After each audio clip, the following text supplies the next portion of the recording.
In West Palm Beach, protesters clashed with President Trump supporters at a rally for Puerto Rico, marking 1 year after Hurricane Maria devastated the island, killing thousands. Good evening, I'm Shane Wright. Gianna has the day off. Thanks for joining us.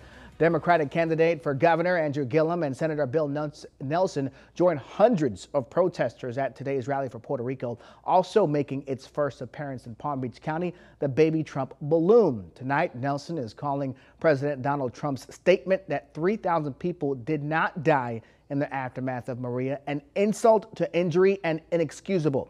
Waukesha Bailey joins us live from West Palm Beach with more on the rally. A lot to sort out here, Waukesha. That's right, Shane. Actually, there were almost 2,000 people here today. Now, this area has cleared out. As you can see, they are breaking down the stage.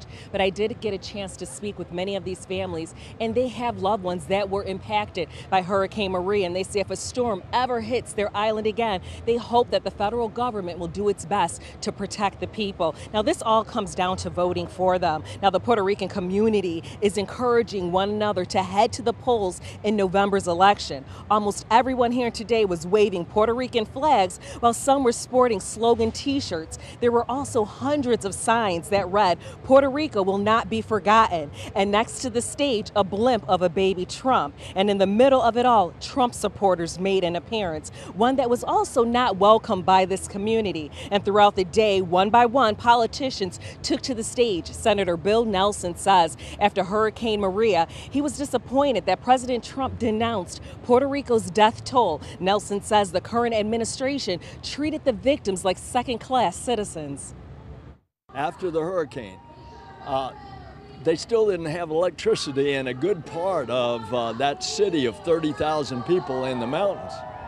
This is inexcusable. You can't leave food rotting on the docks and not have a transportation plan.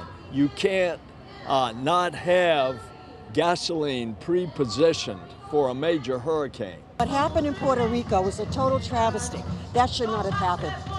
The United States government, the federal government, under the direction of Donald Trump, failed Puerto Rico miserably. End of story. That's what it is. Let's call it what it is. Absolutely. A year went by before we found out the real death numbers from Puerto Rico, and that's the fault of the Puerto Rican government. That's not of our president. I think the president was right to question that. There was not 3,000 people that died. How did this happen? Yeah, and it sounds like that's a question that many people want answered here. After the rally, there was a vigil, but we'll have more on that coming up at 11. In West Palm Beach, Waukesha Bailey, WPBF 25 News. All right, thank you very much, Waukesha.